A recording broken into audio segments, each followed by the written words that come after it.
प्यारे विद्यार्थियों, @unique plus पर नई क्लास में आप सभी का स्वागत है। हम लोग क्लास 12 की फिजिक्स पढ़ रहे थे। क्या पढ़ रहे थे भाई?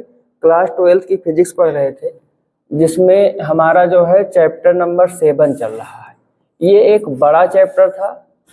इसके हम लोग 3 क्लास कर चुके हैं। अब आज जो ये हमारी क्लास होगी, ये कौन सा होगा भाई? पार्ट 4 होगा, चौथी क्लास होगी। अब कोशिश हम ये करेंगे कि आज इस चैप्टर की अंतिम क्लास हो, इसके बाद में इस चैप्टर के न्यूमेरिकल बचे जिसको हम लोग सॉल्व करेंगे। ठीक है, तो थोड़ा सा लंबी हो सकती है क्लास, लेकिन आपको घबराना नहीं है, चीजें अच्छे ढंग से आपको समझाई जाएंगी। शुरुआत करते हैं हम लोग आज के लेक्चर की। आज के लेक्चर की जब शुरुआत करेंगे तो यहाँ पे हेडिंग क्या लिखा हुआ है? Force on a moving charge in a uniform magnetic field. Means एक समान चुंबकीय क्षेत्र में कोई गतिशील आवेश है तो उस पर बल क्या लगेगा, उस बल को हम क्या कहेंगे? उस बल को, जैसे कि यहाँ हेडिंग के सफिक्स में लिखा हुआ है लॉरेंज बल, तो ऐसे बल को हम लोग किस बल के नाम से जानते हैं? लॉरेंज बल के नाम से जानते हैं। तो सबसे पहले हम लोग लिख लेंगे कि जब कोई आवेशित कण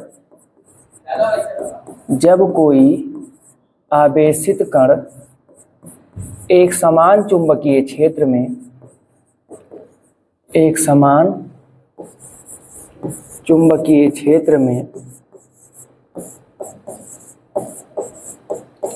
एक समान कहें या केवल चुंबकीय क्षेत्र कहें तब भी आपका हो जाएगा। तो क्योंकि अभी हम लोग लॉरेंज बल की डिफिनीशन लिख रहे हैं, तो लॉरेंज बल के डिफिनीशन में क्या लिखेंगे? जब कोई आवेशित कण किसी चुंबकीय क्षेत्र में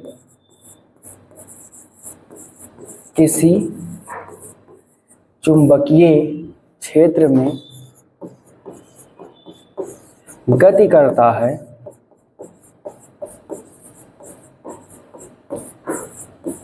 तो उस पर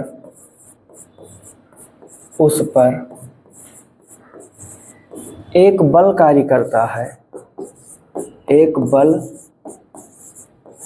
कार्य करता है, जिसे लॉरेंज बल कहते हैं। क्या कहते हैं? लॉरेंज बल कहते हैं। कहने का मतलब, जब कोई पार्टिकल क्या होगा? गतिशील होगा और आवेशित भी होगा। अब किसी मैग्नेटिक फील्ड में वो पहुंच जाएगा, तो जब से ही मैग्नेटिक फील्ड में वो मूव करना शुरू करेगा, उस पे एक फोर्स अप्लाई होगा। उसी फोर्स को हम लोग क्या कहते हैं? लॉरेंज बल कहते हैं। उसी फोर्स को क्या कहते हैं? लॉरेंज बल कहते हैं। अब यहाँ हम लिखेंगे कि माना स्मॉल q आवेश से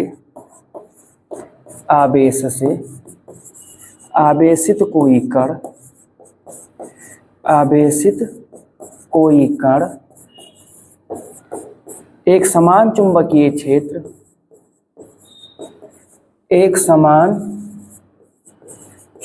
क्षेत्र में क्षेत्र के लंबवत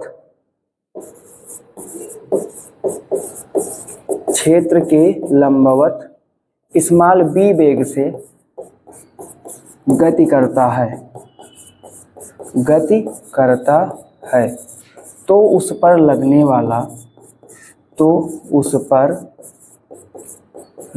वाला लॉरेंज बल।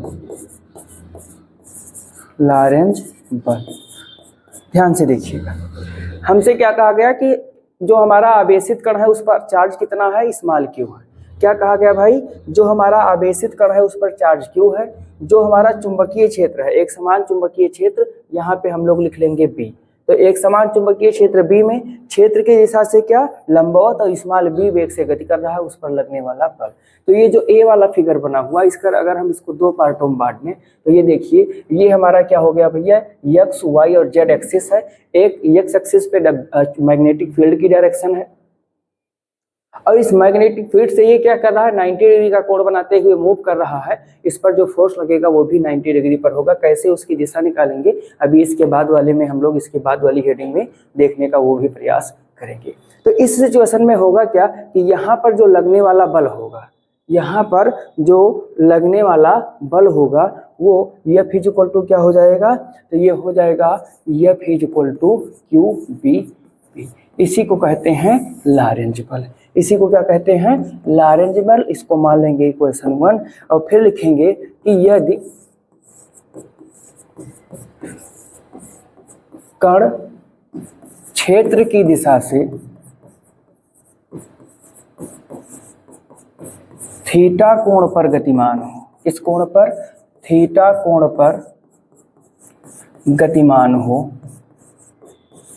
तो अब जब ये थीटा कोण पर गतिमान हो जाएगा तो ये वाली कंडीशन देख लीजिए, यहाँ पे इसका ये एंगल क्या हो गया, थीटा, यानी कि अब ये जो हमारा इसकी जो वेलोसिटी है वो इसके साथ में कौन सा एंगल बना रही है, ये वाला एंगल थीटा बना रही है। तो इसको हम लंबवत एवं समांतर घटकों में वियोजित करेंगे, इसका लंबवत घटक क्या हो जाएगा, बी साइन थीटा हो जाएगा। अब हमें परपेंडिकुलर वाला ही वेलोसिटी लेनी है, तो क्यू बी की जगह क्या हो जाएगा, बी साइन थीटा इंटू में क्या हो जाएगा, बी हो जाएगा। तो इस तरीके से हमारा ये फार्मूला क्या हो जाएगा, हमारा ये फार्मूला हो जाएगा F is equal to Q B B sine theta हो जाएगा। एफ इज इक्वल टू क्या हो जाएगा, Q B B sine theta हो जाएगा। ये हो गया सेकंड। फिर अब यदि हमसे कह दे इसी में एक कंडीशन ऐसी होती है कि कण हमारा चुंबकीय क्षेत्र में गतिमान भी होगा लेकिन उस पर कोई बल कार्य नहीं करेगा, ये कौन सी दिशा होगी, तो यदि कण क्षेत्र की दिशा में गतिमान हो, क्षेत्र की दिशा में गतिमान हो, दिशा में गतिमान हो। अब जब दिशा में गतिमान हो जाएगा तो इस कंडीशन के लिए थीटा इज इक्वल टू क्या हो जाएगा, 0, और जैसे 0 होगा फिर हमको क्या मिलेगा, F is equal to Q B B sine 0, और साइन 0 का मान कितना होता है, तो आप कहेंगे कि साइन 0 का मान होता है 0, तो ये एफ इज इक्वल टू क्या हो जाएगा, 0। यानी कि जब हमारा कण चुंबकीय क्षेत्र की दिशा में गतिमान हो जाएगा तो इस पर कोई बल कार्य नहीं करेगा। अर्थात यदि आवेशित कण, यदि आवेशित कण क्षेत्र की दिशा में गतिमान हो, क्षेत्र की दिशा में गतिमान हो, तो उस पर कोई बल कार्य नहीं करता है, कोई बल कार्य नहीं करता है, कार्य नहीं करता है।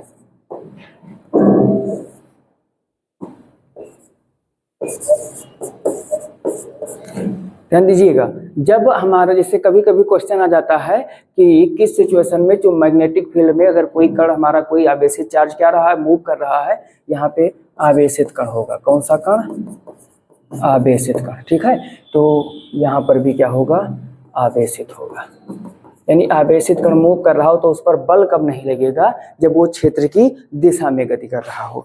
किस दिशा में भाई, क्षेत्र की दिशा में जब वो मूव करेगा तो इस सिचुएशन में उस पर कोई बल कार्य नहीं करेगा, ठीक। तो ये तो हो गया हमारा लैरेंज बल, जिसकी 3 कंडीशन हमको मिली, ये इसको हम इक्वेशन नंबर 3 मान सकते हैं। अब हम लोग बढ़ेंगे आगे। आगे लिखा हुआ है motion of A charge particle in a uniform magnetic field, एक समान चुंबकीय क्षेत्र में कण की गति। ध्यान दीजिएगा, जब किसी एक समान चुंबकीय क्षेत्र में कोई कण प्रवेश करेगा तो वो किस प्रकार प्रवेश करेगा, और जिस प्रकार से प्रवेश करेगा उसी के अकॉर्डिंग उसका पथ भी क्या होगा, निर्धारित होगा। जैसे कि अभी इस वाले लेक्चर, इस वाले में हमने क्या देखा कि कण हमारा 3 तरीके से प्रवेश किया। एक बार ये वाला जो फार्मूला मिला है, ये वाला किसके लिए मिला, ये वाला मिला कि जब एक समान चुंबकीय क्षेत्र में क्षेत्र के लंबवत यानी 90 डिग्री पे प्रवेश किया। ये वाला कब मिला कि जब 90 से कम किसी एंगल पे यानी थीटा कोण पे वो प्रवेश कर रहा है, या 90 से ज्यादा अगर भी एंगल होगा तो भी चल जाएगा, अगर उसमें प्रवेश कर रहा है तो वो क्या हो जाएगा, ये वाला फार्मूला होगा। और यदि वो क्या कर रहा है, क्षेत्र की दिशा में गति कर रहा है, तो यह इतना आया। अब ध्यान दीजिएगा, यहाँ पे जो थीटा होता है वो क्या होता है, 90 से छोटा होता, 90 से क्या होता है, छोटा होता है, इस बात का ध्यान रखिएगा। तो अब यही हमको सीखना है कि किस सिचुएशन में उसकी गति क्या होगी। सबसे पहले क्या लिखा हुआ है, जब आवेशित कण चुंबकीय क्षेत्र के समानांतर प्रवेश करता है। तो जब भैया इस कंडीशन में आएगा तो यहाँ पे क्या हो जाएगा, थीटा इज इक्वल टू 0 हो जाएगा। Therefore F is equal to क्या हो जाएगा, क्यू बी बी साइन 0 हो जाएगा। और सिंस साइन 0 का मान कितना होता है, तो आप कहोगे कि 1 0 होता है। अब ये एफ इज इक्वल टू क्या मिल गया, 0। जब ये एफ 0 मिल जाएगा, अब बताइए किसी कण पर जब कोई बल ही नहीं कार्य कर रहा है तो वो कैसे जाएगा, जिस दिशा में प्रवेश किया था उसी दिशा में चला जाएगा। यानी कि अर्थात में हम क्या लिखेंगे, अर्थात इस दशा में आवेशित कण ऋजुरेखीय पथ पर गति करेगा, ऋजुरेखीय पथ पर गति करेगा। इस दशा में जो हमारा कण होगा वो किस पथ पर गति करेगा, ऋजुरेखीय पथ पर गति करेगा। यहाँ ध्यान दीजिएगा, थ्योरी के लिए तो इम्पोर्टेंट है ही है, ये जो सिचुएशन मैं आपको बता रहा हूँ ये आपके एमसीक्यू के लिए भी क्या है, इम्पोर्टेंट है। आपसे पूछ लेगा कि जब आवेशित कण चुंबकीय क्षेत्र के समानांतर प्रवेश करता है तो उसका पथ कैसा होगा, ऐसे लिखा रहेगा, ऋजुरेखीय वृत्ताकार कुंडली के आकार का जो भी रहेगा। तो अगर 0 डिग्री पे यदि समानांतर प्रवेश कर रहा है तो पथ कैसा होगा, तो आप कहेंगे कि जो पथ होगा वो ऋजुरेखीय होगा, जो पथ होगा वो कैसा होगा, ऋजुरेखीय होगा। चलते हैं अगला देखते हैं, अगला क्या कह रहा है। अगला हमसे कह रहा है कि जब आवेशित कण क्या कर रहा है, चुंबकीय क्षेत्र के लंबवत प्रवेश कर रहा है। तो लंबवत के लिए हम लोगों ने देखा था कि जब लंबवत है भाई तो यह बराबर आया था QBB, लंबवत है तो यह बराबर क्या आया था, QBB। अब जरा हम अपने फिगर पर देखेंगे, फिगर पर जब देखेंगे ये चुंबकीय क्षेत्र के जब लंबवत प्रवेश करेगा तो इस पर हमारा जो ये पार्टिकल होगा इस पर ये देखो, ये इसकी वेलोसिटी की दिशा होगी, ये इस पे लगने वाले फोर्स, यानी कि इस पर सदैव एक फोर्स कार्य करेगा जो यहाँ इसके सेंटर के मतलब एक केंद्र के अभिमुख रहेगा। क्या रहेगा, केंद्र के अभिमुख रहेगा। अब इनके बीच का भी कोण 90 डिग्री होता है, क्या होता है, 90 डिग्री। अब ये सिचुएशन हमको मिलेगी कहाँ, ये सिचुएशन हमको तब मिलेगी त्रिज्य वेक्टर में, यानी कि वृत्त की परिधि पर बना कोण भी 90 डिग्री का समकोण होता है। तो इस तरीके से हमको क्या पता चलेगा कि जब इस डायरेक्शन में हमारा कण प्रवेश करेगा तो वो एक क्या होगा, सर्कुलर पाथ पर यानी कि वृत्ताकार पथ पर गति करेगा। किस पथ पर गति करेगा भाई, वृत्ताकार पथ पर। तो हम क्या लिखेंगे, इस दशा में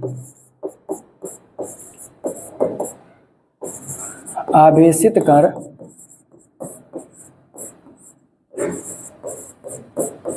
एक ऐसे पथ पर गति करता है, ऐसे पथ पर गति करता है, या सिंपल ऐसे लिख लीजिए कि वृत्ताकार पथ पर गति करता है। आवेशित कण वृत्ताकार पथ पर गति करता है, गति करता है।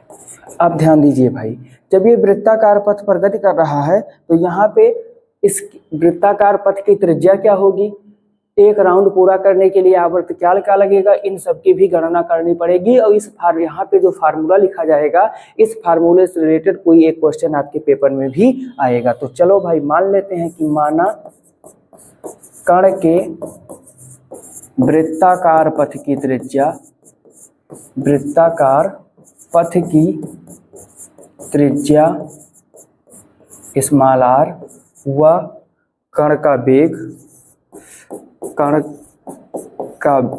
वेग तो पता है भाई, वेग पता है, द्रव्यमान, कण का द्रव्यमान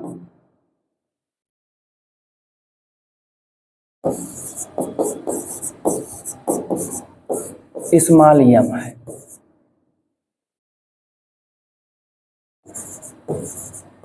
अब सुनो, जब इतना हम लिखेंगे तो आपको क्लास 11th में बताया गया था कि जब कोई फोर्स ऐसा होता है जो किसी एक निश्चित पॉइंट की दिशा में ही हमेशा उसकी डायरेक्शन रहती है, यानी केंद्र के अभिमुख होता है, तो प्रवृत्ताकार होता है, और इस प्रकार लगने वाले बल को हम क्या कहते हैं, अभिकेंद्र बल कहते हैं। तो जब ये हमारा कण क्या होगा, चुंबकीय क्षेत्र के लंबवत प्रवेश करेगा, तो इस पे दो बल कार्य करेंगे, एक तो लैरेंज बल कार्य करेगा और एक अभिकेंद्र बल कार्य करेगा, और दोनों आपस में क्या हो जाएंगे, बराबर हो जाएंगे। तो यहाँ पे क्या हो जाएगा भैया, अभिकेंद्र बल जो होगा वो किस बल के बराबर हो जाएगा, तो आप कहेंगे कि ये लैरेंज बल के बराबर हो जाएगा। अब चलिए हम लोग बराबर कर लेते हैं। तो जो हमारा अभिकेंद्र बल था वो होता था mv²/r, और ये क्या है भाई, QBB है।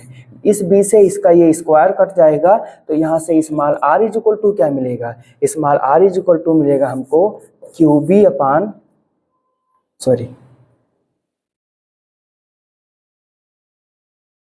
स्मॉल r इक्वल टू हमको मिलेगा mb अपान QB।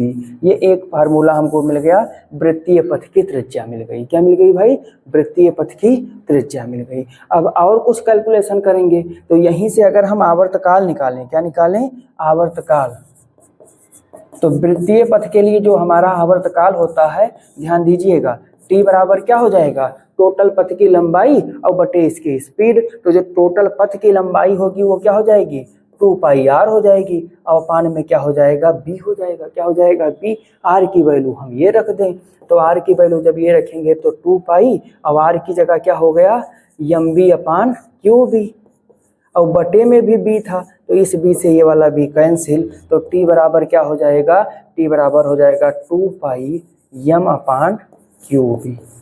2πm अपान क्या हो जाएगा, QB हो जाएगा। एक फार्मूला ये हुआ और दूसरा फार्मूला हमको ये मिल जाएगा आवर्तकाल का। क्या मिल जाएगा, आवर्तकाल का। ध्यान दीजिएगा, 2πr की बटे b की, r की वैल्यू वहां से हम लोगों ने रख दिया। अब जब आवर्तकाल पता चल गया तो हम इस कण की आवृत्ति निकाल लेंगे। तो इसकी जो आवृत्ति यानी फ्रीक्वेंसी होगी, क्योंकि फ्रीक्वेंसी बराबर होता है 1/t, फ्रीक्वेंसी बराबर क्या होता है, 1/t, तो n बराबर क्या हो जाएगा, अच्छा 1, t की वैल्यू क्या थी, 2πm अपान में QB थी, QB ऊपर चला जाएगा, तो n इक्वल टू क्या हो जाएगा, QB अपान 2πm हो जाएगा। QB अपान क्या हो जाएगा, 2πm हो जाएगा। ठीक, QB अपान क्या हो जाएगा, 2πm हो जाएगा। तो हम लोगों ने क्या निकाल लिया, फ्रीक्वेंसी निकाल लिया। क्या निकाला भाई, फ्रीक्वेंसी निकाल लिया।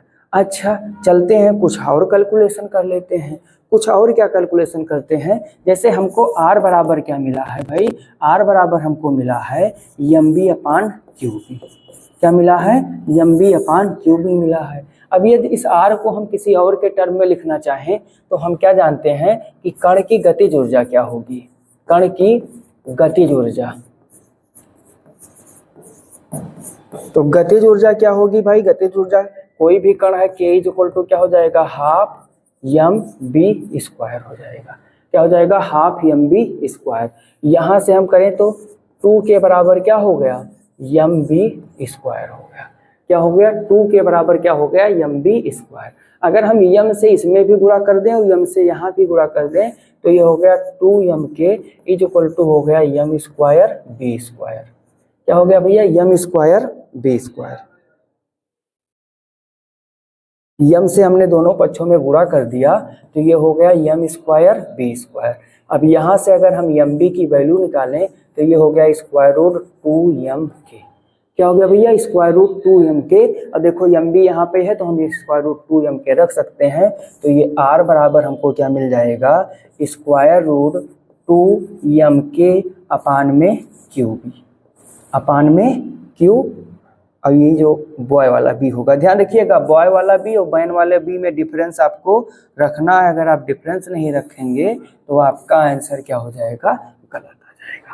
अब ये त्रिज्या कैसे निकली, अगर हमको गतिज ऊर्जा दी हुई है, वेलोसिटी नहीं दी हुई है, तो हम गतिज ऊर्जा का यूज करके रेडियस को निकाल लेंगे। अच्छा चलो, एक तो भाई ये हो गया। और एक हम लोग क्या कर सकते हैं कि यदि ये जो हमारा कण है, ये जो हमारा क्या है, पार्टिकल है, इसका पोटेंशियल यानी कि विभव, यानी कि विभव अगर बी होता, बड़ा वाला बी, ध्यान दीजिएगा ये छोटवरका बी है और ये कौन सा बी है, बड़ा वाला बी है, विभव बी हो तो इस सिचुएशन में के बराबर क्या हो जाता है, क्यू बी हो जाता है, के बराबर क्या हो जाता है, क्यू बी। तो यहाँ पे हम अगर रखेंगे तो आर बराबर हमको मिलेगा 2m, अब ये क्या हो गया, के की जगह हो जाएगा क्यू बी, के की जगह क्या हो जाएगा, क्यू बी, और अपान में ये लिखा हुआ है क्यू बी। अब इस वाले क्यू से जब इस वाले क्यू को कैंसिल करेंगे तो चूंकि ये रूट में है, इसका एक रूट वाला पार्ट कैंसिल हो जाएगा, क्योंकि कोई भी ऐसे क्यू लिखा हुआ है तो इसको हम root Q into root Q लिख सकते हैं। अब एक रूट वाला क्यू कैंसिल हो जाएगा तो ये एक रूट बचा रह जाएगा, और जब यह बचा रह जाएगा तो यहाँ से हम r इज इक्वल टू क्या लिख सकते हैं, यहाँ से हम r इज इक्वल टू लिख सकते हैं स्क्वायर रूट 2m, ये बैन वाला बड़ा बी अपान क्यू, और ये आगे क्या हो जाएगा 1 अपान बी, क्योंकि इस पर कोई स्क्वायर रूट नहीं लगा होगा। तो हमें r का इतना फार्मूला मिल गया। कितना कितना मिला, एक तो ये मिला है भैया, एक तो ये मिला है, एक ये मिला है, एक ये मिला है, ये हमें आवृत्ति का मिला है, और ये हमें क्या मिला है, आवर्तकाल का मिला है। किसका मिला है, आवर्तकाल का इतना फार्मूला मिला जब हमारा कण क्या है 90 डिग्री पर प्रवेश किया है। ध्यान रखिएगा 90 डिग्री के प्रवेश वाला आपके पेपर में जरूर से जरूर आएगा, चाहे इस पे क्वेश्चन पूछ लिया जाए। ठीक, तो आशा करते हैं कि ये 90 डिग्री वाली कंडीशन आपको समझ में आई होगी। अब हमसे क्या कह रहा है कि जब हमारा जो आवेशित कण है वो क्या कर रहा है, चुंबकीय क्षेत्र में तिरछा प्रवेश करता है, तिरछा प्रवेश करता है यानी कि अर्थात थीटा कोण पर प्रवेश करता है, थीटा कोण पर प्रवेश करता है। तो जब ये थीटा कोण पर प्रवेश करेगा तो यह इज इक्वल टू क्या हो जाएगा भाई, Q B B sine theta हो जाएगा। अब यहाँ ध्यान दीजिएगा, जब हम इसके वेग को दो घटकों में वियोजित करेंगे तो एक इसका समांतर घटक आएगा और एक इसका क्या आएगा, लंबवत घटक। लंबवत घटक हो जाएगा बी साइन थीटा, समांतर घटक हो जाएगा बी कास थीटा हो जाएगा। अब ये जो समांतर घटक होगा, क्योंकि अभी हमने क्या किया है कि जब समांतर प्रवेश करेगा तो वो सीधा रेखीय पथ पर जाएगा, और जब लंबवत प्रवेश करेगा तो गोल गोल यानी सर्कुलर मोशन करेगा। कौन सा मोशन, सर्कुलर। तो इसका एक घटक इसको सीधा चलाने का प्रयास करेगा और दूसरा घटक इसको गोल गोल घुमाने का प्रयास करेगा। इसलिए ये किस पथ पर करेगा, इस पथ पर गति करेगा, यानी कि अब ये कुंडलिनी के पथ पर प्रवेश करेगा। अर्थात थोड़ा सा स्पष्टीकरण इसका लिखे लेते हैं कि जब कण तिरछा प्रवेश करता है, तिरछा प्रवेश करता है तो उसके वेग का समांतर घटक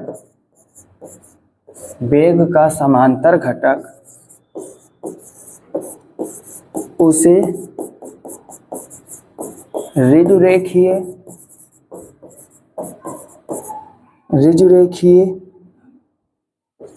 पथ पर तथा लंबवत घटक वृत्तीय पथ पर गति के लिए प्रेरित करता है, जिससे कण का पथ कुंडलनी के आकार का हो जाता है। किसके आकार का, कुंडलनी, हेलिक्स जिसे कहते हैं, के आकार का हो जाता है। ठीक, क्यों हुआ, पूरा रीजन हमने स्पष्ट कर दिया। किसके कारण भाई, कौन सा आकार होगा, ये कुंडलनी का आकार होगा।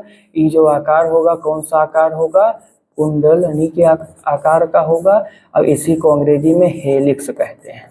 क्या कहेंगे, हेलिक्स। ना तो ये पूर्ण सर्कुलर होगा और ना पूर्ण ये क्या हो जाएगा, लीनियर हो जाएगा। इसका दो घटक होगा, समांतर घटक क्या करेगा भाई, रिज रेखीय पथ पर, और लंबवत घटक किस पथ पर, वृत्तीय पथ पर गति कराने का प्रयास करेगा, जिसके कारण जो इसकी गति होगी वो कैसी हो जाएगी, इसकी गति हो जाएगी कुंडली की गति। इसकी गति क्या हो जाएगी भाई, कुंडली की गति हो जाएगी।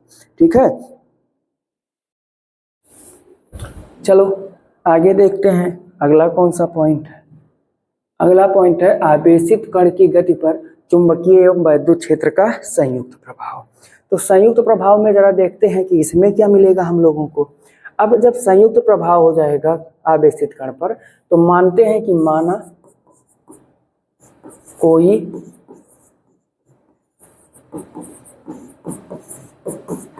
आवेशित कण जिस पर आवेश स्मॉल q हुआ स्मॉल q है,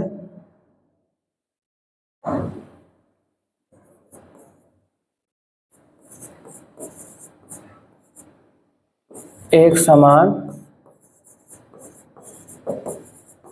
चुंबकीय क्षेत्र, एक समान चुंबकीय क्षेत्र B में, एक समान चुंबकीय क्षेत्र B में स्मॉल b वेग से गतिमान है, ठीक। चलो भाई, अब जब ये इस वेग से ये गतिमान है तो इस पर जो लगने वाला बल होगा किसके कारण, मैग्नेटिक फील्ड के कारण। तो ये F और इसको हमने लिख दिया M, ये क्या हो जाएगा Q और ये हो जाएगा B क्रॉस B, लॉरेंज बल लग जाएगा।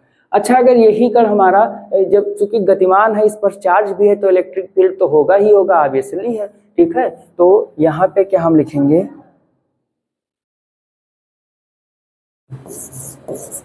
आवेश Q पर वैद्युत क्षेत्र कैपिटल E के कारण लगने वाला बल।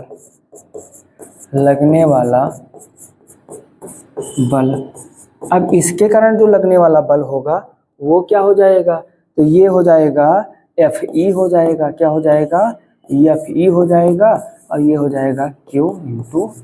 दोनों को संयुक्त रूप से जब लेकर के आएंगे तो ये हो जाएगा F, और F बराबर क्या हो जाएगा, Q B cross B plus Q E हो जाएगा, Q E हो जाएगा, B क्रॉस B प्लस में क्या हो जाएगा, Q E हो जाएगा।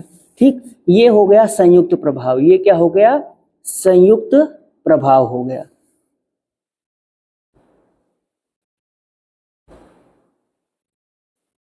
अब संयुक्त प्रभाव हो गया, इसको मान लेंगे समीकरण नंबर 1 और लिखेंगे यदि वेक्टर F बराबर 0 हो तो, वेक्टर F बराबर क्या हो, 0 हो तो इस कंडीशन में क्या हो जाएगा, जब ये F भैया 0 हो गया तो E वाला पोर्शन क्या हो जाएगा, Q vector B cross vector B plus Q vector E is equal to 0 हो जाएगा। अब ध्यान से सुनिएगा, ये वाला पोर्शन तो 0 हो नहीं सकता, तो हम Q को 0 मान लेंगे। Q यहाँ पर भी है, यहाँ पर भी है, जब कॉमन कर लेंगे तो उधर गया 0 हो गया। ये क्या बचा, B क्रॉस B और प्लस में E बराबर क्या हो जाएगा, 0। ठीक, अब ये वेक्टर फॉर्मेट है, वेक्टर फॉर्मेट में हम इसको जब उधर ले जाएंगे तो ये हमको मिलेगा क्या, B क्रॉस B बराबर में E मिल जाएगा। हम केवल मैग्नीट्यूड की बात करेंगे, डायरेक्शन की बात नहीं करेंगे। यहाँ पर ओनली मैग्नीट्यूड लिखे भी दे रहे हैं, क्योंकि आप लोगों के मन में आ रहा होगा कि सर जी इसको उधर लेकर के गए तो आपने यहाँ पे माइनस चिन्ह नहीं लगाया है। ये मैथमेटिक्स कौन सी है, वेक्टर वाली मैथमेटिक्स है। वेक्टर वाली मैथमेटिक्स में हम डायरेक्शन नहीं, केवल मैग्नीट्यूड की जब बात करेंगे तो यहाँ माइनस का कोई प्रभाव नहीं होगा, माइनस का कोई प्रभाव नहीं होगा। अब ये जो मिला था, ये चूंकि जो B क्रॉस B लिखा हुआ है, ध्यान दीजिएगा, B क्रॉस बी जो लिखा हुआ है, क्या लिखा हुआ है, बी क्रॉस बी लिखा हुआ है। जब इनके बीच का कोण 90 डिग्री हो जाएगा तो ये हमको बी बी मिल जाएगा। क्या मिल जाएगा भाई, बी इंटू बी मिल जाएगा। और जब बी इंटू बी मिल जाएगा तो इस कंडीशन में ये क्या हो जाएगा, ध्यान दीजिएगा कि यदि साइन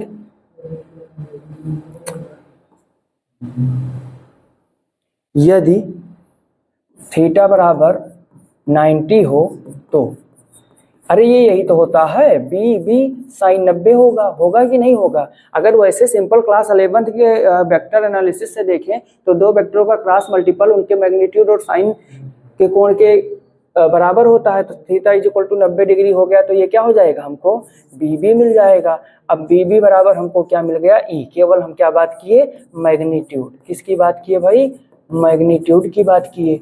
अब तो जब ये हमको मिल गया तो यहाँ से बी बराबर क्या मिल जाएगा, ई अपान बी मिल जाएगा। बी इज इक्वल टू क्या मिल जाएगा, ई। इस तरीके से जब कोई कण ध्यान से सुनिएगा, जब कोई कण क्या कर रहे, एक समान चुंबकीय क्षेत्र के साथ साथ उस पर वैद्युत क्षेत्र का भी प्रभाव हो,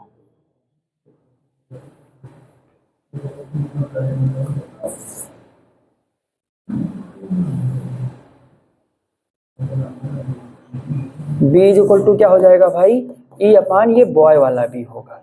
कौन सा बी होगा, बॉय वाला बी। इसका मतलब ये हो गया कि जब कोई कण वैद्युत क्षेत्र और मैग्नेटिक क्षेत्र यानी इलेक्ट्रिक फील्ड और मैग्नेटिक फील्ड दोनों के संयुक्त प्रभाव में गति करेगा तो उसकी जो ये वेलोसिटी होगी वो किसके इक्वल होगी, इलेक्ट्रिक फील्ड और मैग्नेटिक फील्ड के रेशियो के इक्वल हो जाएगी। यानी कि अब अगर हमें मान लीजिए किसी कण की वेलोसिटी फाइंड करनी है और हमको बताया गया कि उसके लिए इलेक्ट्रिक फील्ड इतना है, मैग्नेटिक फील्ड इतना है, तो वेलोसिटी हम इलेक्ट्रिक फील्ड और मैग्नेटिक फील्ड का रेशियो लगा करके आसानी से फाइंड आउट कर सकते हैं। अब अगली हेडिंग है फ्लेमिंग के बाएं हाथ का नियम। इंपॉर्टेंट है आपके लिए, क्या है भाई, ये हेडिंग आपके लिए इंपॉर्टेंट है। इसमें ये क्या कहते हैं, जैसे कि जो अभी हम लोग कण की गति करा रहे थे किसमें, एक समान चुंबकीय क्षेत्र में, तो एक समान चुंबकीय क्षेत्र में जब गति करा रहे थे तो कण पर लगने वाले बल की दिशा हम लोग कैसे होगी या कौन सी डायरेक्शन में होगी, इसको ज्ञात करने के लिए फ्लेमिंग के बाएं हाथ का नियम बताया गया है। इसके लिए इन्होंने ये बताया है कि यदि हम अपने बाएं हाथ की 3 उंगलियों को इस प्रकार फैलाएं, ये देख लीजिए किस प्रकार फैलाएं, इस प्रकार फैलाएं कि ये बाएं हाथ की अंगूठे और उसके पास की 2 उंगलियों को इस प्रकार फैलाएं कि सारे के सारे एक दूसरे के साथ में 90 डिग्री का कोण बना रही हूँ। अब ध्यान दीजिएगा, इसके और इसके बीच 90 हो गया, इसकी सतह और इसकी लाइन के बीच में भी 90 हो गया। इस वाले को अगर हम यहाँ लगा दें तब क्या हो जाएगा 90, मतलब इसकी जो क्रिया रेखा है और इसकी जो क्रिया रेखा है दोनों के बीच का कोण क्या हो गया, 90 हो गया। तो 90 होने के बाद में इन्होंने क्या बताया है कि यदि अंगूठे के पास वाली उंगली चुंबकीय क्षेत्र की दिशा को प्रदर्शित कर रही हो और उसके बाद वाली उंगली यानी जो ये बीच वाली उंगली है ये क्या करे, धारा की दिशा को प्रदर्शित करे, तो अंगूठा चालक पर लगने वाली बल की दिशा को प्रदर्शित करेगा। जैसे कि आप लोग यहाँ पे देख रहे हैं, ये वाली उंगली, इसको जो तर्जनी भी कहा जाता है, क्या कहा जाता है, तर्जनी। ये कहाँ है, चुंबकीय क्षेत्र की ओर। अब इसको मध्यमा कहते हैं, क्या कहते हैं, मध्यमा कहते हैं। ये किस ओर है भाई, आई की ओर। इसको अंगूठा कहते हैं, तो ये किसकी ओर है, बल की ओर है। ठीक है, तो इस रूल में इन्होंने क्या कहा था, इस नियम के अनुसार, इस नियम के अनुसार यदि हम अपने बाएं हाथ के अंगूठे, बाएं हाथ के अंगूठे तथा पास वाली मीन्स अंगूठे के पास वाली 2 अंगुलियों को, 2 अंगुलियों को इस प्रकार फैलाएं कि, इस प्रकार फैलाएं कि पहली उंगली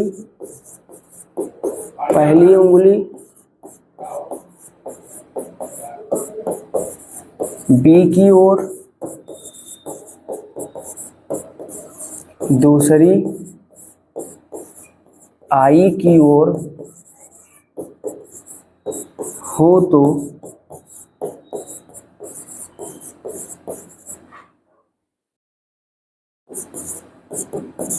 अंगूठा चालक पर लगने वाले बल की दिशा को प्रदर्शित करेगा। चालक पर लगने वाले बल F की दिशा को प्रदर्शित करेगा। ठीक, किसकी किसकी दिशा को भाई? ये क्या कह रहा है कि ये जो पहली उंगली है हमारी वो B को, दूसरी उंगली I को, तो जो हमारा अंगूठा है वो किसको प्रदर्शित करेगा? बल F की दिशा को प्रदर्शित करेगा। ठीक, ऐसे फैलाना है B I, तो ये क्या हो जाएगा? F हो जाएगा। ये था आपका फ्लेमिंग के बाएं हाथ का नियम। क्या था? फ्लेमिंग के बाएं हाथ का नियम। फ्लेमिंग के बाएं हाथ का नियम। चलिए अगला देखते हैं क्या है। गतिमान आवेश पर बल से धारावाही चालक पर बल की व्याख्या। पहले इस हेडिंग को समझने का प्रयास करेंगे कि ये हमसे कहने का क्या प्रयास कर रहा है। ये हमसे ये कह रहा है कि जब कोई चार्ज क्या होगा? गतिमान होगा, मैग्नेटिक फील्ड में होगा। तो अभी आज के पहले लेक्चर में पहला पॉइंट हम लोग यही पढ़े हैं कि वो क्या होगा भाई? वो हमारा होगा लॉरेंज बल हो जाएगा। अब फिर कह रहा है धारावाही चालक पर बल की व्याख्या। तो जो लॉरेंज बल होगा, जैसे मान लीजिए कि जो हमारे पास में कोई कंडक्टर है, अब उस कंडक्टर में बहुत सारे चार्ज क्या कर रहे होंगे? मूव कर रहे होंगे। उस कंडक्टर में बहुत सारे इलेक्ट्रॉन क्या कर रहे होंगे? मूव कर रहे होंगे। बहुत सारे चार्ज क्या कर रहे होंगे? मूव कर रहे होंगे। एक एक पार्टिकल पर लगने वाला बल क्या होगा? लॉरेंज बल। एक एक पार्टिकल पर लगने वाला बल क्या होगा? लॉरेंज बल। लेकिन अगर हम सबको संयुक्त रूप से निकालेंगे तो वो क्या हो जाएगा? धारावाही चालक पर बल हो जाएगा। जब सबको हम संयुक्त रूप पर निकालेंगे तो क्या हो जाएगा? वो धारावाही चालक पर बल हो जाएगा। कहने का मतलब इस हेडिंग में हमको करना क्या है कि लॉरेंज बल का यूज करते हुए सारे बलों का हमको योग निकालना है। सारे बलों का हमको क्या निकालना है? योग निकालना है। तो हम यहाँ पे लिखेंगे क्या कि जब आवेशित कण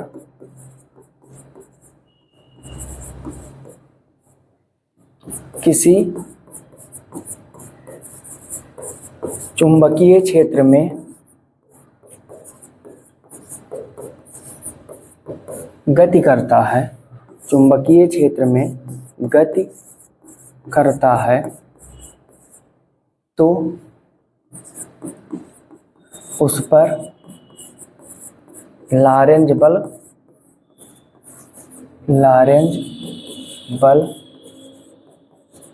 कार्य करता है। लॉरेंज बल कार्य करता है। अब यहां लिखेंगे क्या? किसी चालक के सभी आवेशित कणों पर, सभी आवेशित कणों पर लगने वाला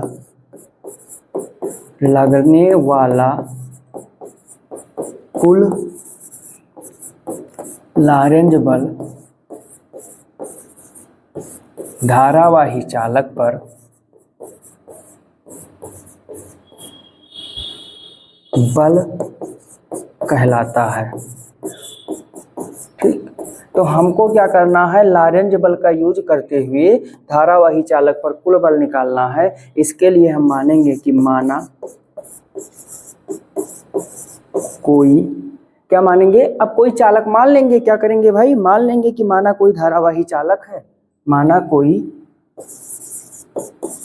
धारावाही चालक जिसकी लंबाई कैपिटल एल कामा अनुप्रस्थ क्षेत्रफल कैपिटल ए है के प्रति एकांक आयतन में, प्रति एकांक आयतन में मुक्त इलेक्ट्रॉनों की संख्या स्मॉल n है।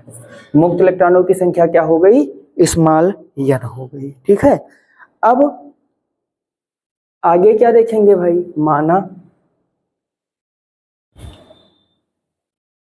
माना चालक में स्मॉल आई धारा प्रवाहित होने पर इलेक्ट्रॉन का अनुगमन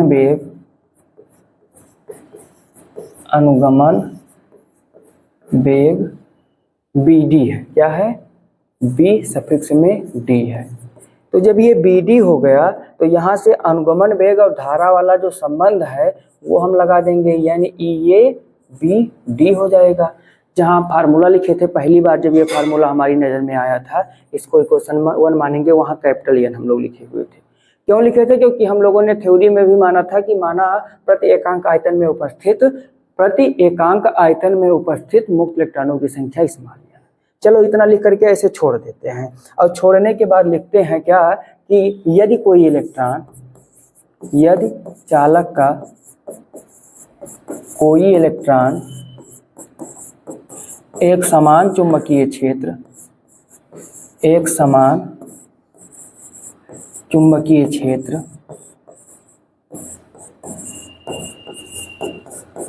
B में, एक समान चुंबकीय क्षेत्र किसमें भाई, B में,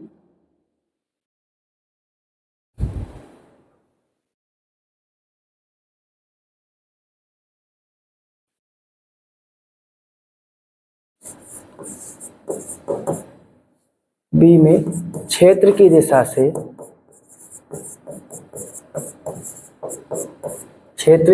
दिशा से थीटा कोण पर गतिमान है तो उस पर लगने वाला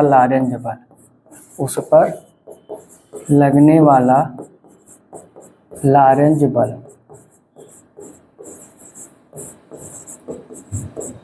चलो ये निकाल लेते हैं। लारेंज बल होता क्या है रियल में, सबसे पहले लिखेंगे लारेंज बल होता है यह बराबर QBB sin थीटा। ध्यान दीजिएगा, इलेक्ट्रॉन की बात कर रहे हैं तो इलेक्ट्रॉन के लिए Q हो जाएगा E, और इलेक्ट्रॉन के लिए वेग हमको बताया है कि अनुगमन वेग है, तो ये हो जाएगा EBD sin थीटा। अब इसको मान लेंगे हम F डैश, इसको क्या मान लेंगे F डैश, और इसको मान लेंगे समीकरण नंबर 2। ठीक, तो ये हो गया एक इलेक्ट्रॉन पर लगने वाला लारेंज बल। अब हम निकाल लेंगे कि हमारे इस चालक में टोटल कुल कितने इलेक्ट्रॉन है। तो सिंस चालक का आयतन,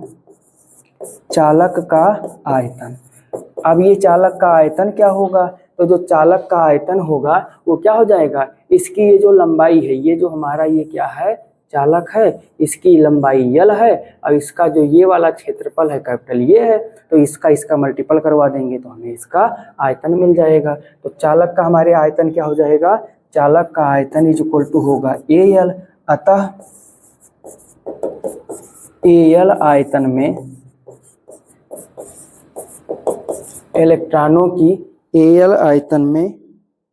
इलेक्ट्रॉनों की कुल संख्या, तो देखो एकांक आयतन में इलेक्ट्रॉनों की संख्या स्मॉल n है, तो यहाँ पे क्या हो जाएगी NaL हो जाएगी। अब जब ये NaL हो जाएगा तो यहाँ पे हम लिखेंगे क्या कि धारावाही चालक पर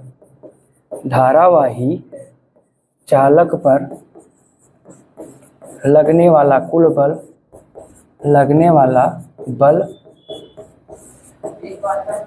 ये हो जाएगा F, और F इज इक्वल टू क्या होगा, एक इलेक्ट्रॉन पर बल गुणे कुल इलेक्ट्रॉनों की संख्या। चलो, तो एक इलेक्ट्रॉन पर बल कितना है EBD sin थीटा, इलेक्ट्रॉनों की कुल संख्या यानी ये L निकल के आई है, इसको थोड़ा सा अपने हिसाब से अरेंज करेंगे तो ये हो जाएगा NEABD, फिर हो जाएगा L, फिर हो जाएगा B, हो जाएगा साइन थीटा। ध्यान से देखिएगा कहाँ पे, यहाँ पे इक्वेशन 1 की जगह NEABD की जगह हम क्या रख सकते हैं, आई रख सकते हैं। तो यहाँ पे हम रख देंगे क्या, आई। एफ इज इक्वल टू हो जाएगा आई, ये बी, और यल अगर हम बाद में लिख लें तो थोड़ा पढ़ने में आसान हो जाएगा। इस तरीके से हमको एक फार्मूला मिला क्या, F is equal to I B L sine theta. I B L sine theta यही है धारावाही चालक पर लगने वाला बल। अब इसे क्या कहते हैं, इसको हम कहते हैं कि यही धारावाही चालक पर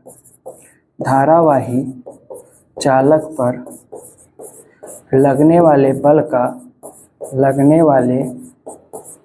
बल का व्यापक समीकरण है,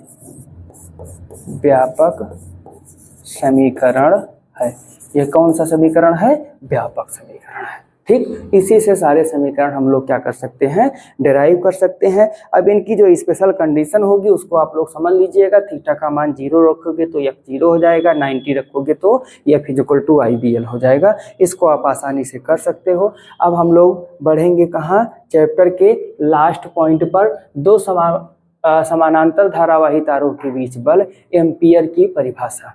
एम्पियर की परिभाषा बोले तो जब क्लास 11th में आप लोगों ने पढ़ा था फंडामेंटल यूनिट, तो उस फंडामेंटल यूनिट में आपको एम्पियर की परिभाषा बताई गई थी। उसमें आपसे क्या कहा गया था कि 1 एम्पियर वह विद्युत धारा होती है जो दो सीधे समानांतर तारों जिनके बीच की दूरी क्या हो, 1 मीटर हो, के बीच प्रवाहित करने पर तार के प्रति एकांक लंबाई पर 2 × 10⁻⁷ न्यूटन का बल आरोपित करती है। ठीक, तो ये वाला फार्मूला हमको यहीं से मिलेगा। ये वाला फार्मूला हमको क्या मिलेगा, यहीं से मिलेगा। अब इसमें होगा क्या, जैसे जब दो समानांतर धारावाही तार होंगे, दोनों में धारा प्रवाहित की जाएगी, तो एक तार में धारा प्रवाहित होने के कारण दूसरे तार पर क्या होगा, चुंबकीय क्षेत्र लगेगा। जैसे इन दोनों में जब धारा प्रवाहित की जाएगी तो इसकी धारा के कारण इसमें मैग्नेटिक फील्ड लगेगा, इसकी धारा के कारण इसमें मैग्नेटिक फील्ड लगेगा। और जब मैग्नेटिक फील्ड लग जाएगा तो क्या हो जाएगा, एक फोर्स भी जनरेट हो जाएगा, इस पर क्या करेगा, बल जनरेट हो जाएगा। तो वही हमको निकालना है, वही हमको क्या करना है, निकालना है। तो हम यहाँ पे ज़्यादा लैंग्वेज नहीं लिखेंगे, सिंपल भाषा में आपको समझाने का प्रयास करेंगे कि माना दो तार PQ व RS जिनके बीच की दूरी स्मॉल r है, एक दूसरे के समानांतर हैं, ठीक है। माना इनमें क्रमशः I1 व I2 धारा प्रवाहित हो रही है, I1 व I2 धारा प्रवाहित हो रही है। कौन सी धारा प्रवाहित हो रही है, I1 व I2 धारा प्रवाहित हो रही है, ठीक है। तो अब हम लोग करेंगे क्या, सबसे पहले I1 को लेंगे और I1 के कारण क्या करेंगे भाई, जो हमारा दूसरा वाला तार है उसके किसी बिंदु पर चुंबकीय क्षेत्र निकालेंगे। क्या निकालेंगे, किसी बिंदु पर चुंबकीय क्षेत्र निकालेंगे। तो यहाँ पे हम क्या लिखेंगे कि धारा I1 के कारण तार RS के किसी बिंदु पर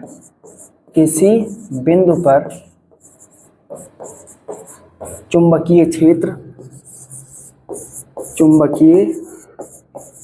क्षेत्र अब जो ये चुंबकीय क्षेत्र होगा ये हो जाएगा B1 और B1 इज इक्वल टू हो जाएगा μ0I/2πr। ये हम लोग पहले ही सॉल्व कर चुके हैं एम्पियर के नियम का यूज करके, इसको मान लेंगे इक्वेशन नंबर 1। अब जैसे ही ये हो गया B1, अब यहाँ पे जनरेट हो गया एक मैग्नेटिक फील्ड। अब इसमें धारा बह रही है I2, तो जैसे धारा बहेगी इस पर भी एक बल कार्य करेगा, इस बल को निकाल लेते हैं। अब इसकी दिशा कैसे होगी, फ्लेमिंग के बाएं हाथ के नियम से हम लोग निकालेंगे। ये जो दोनों तार हैं ये क्या है, कागज के तल के लंबवत हैं, कागज के तल के लंबवत बोलें तो जैसे अगर मान लीजिए ये बोर्ड हमारा कागज है तो ये दोनों तार क्या हो जाएंगे, ऐसे बाहर की ओर निकलेंगे, ऐसे सीधे कैसे निकलेंगे, बाहर की ओर निकलेंगे। ठीक है, तो सिंस तार PQ व RS कागज के तल के लंबवत हैं, अतः RS पर B की दिशा B1 की दिशा भी क्या होगी, लंबवत होगी।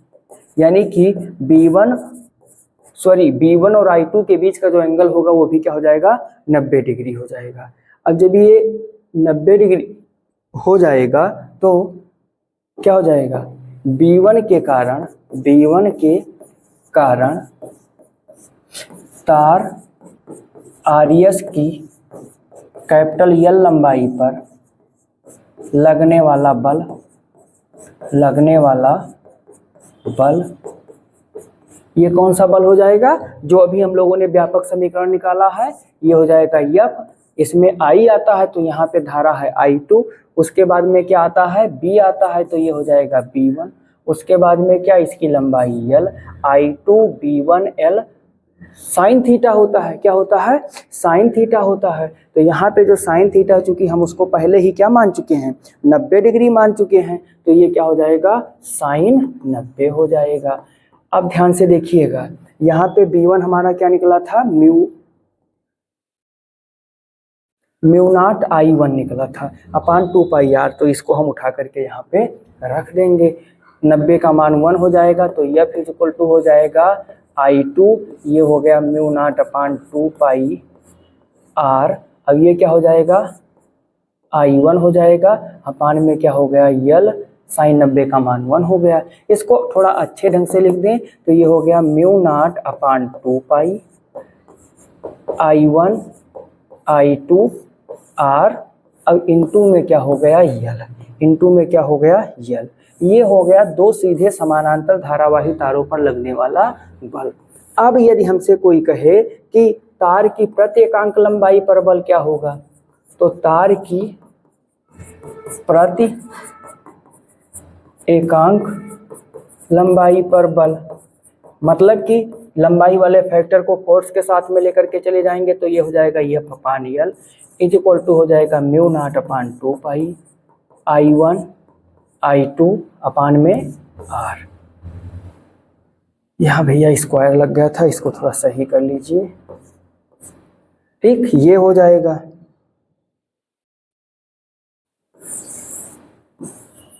अब यहीं से निकलेगी एम्पियर की परिभाषा, क्या निकलेगी कि यदि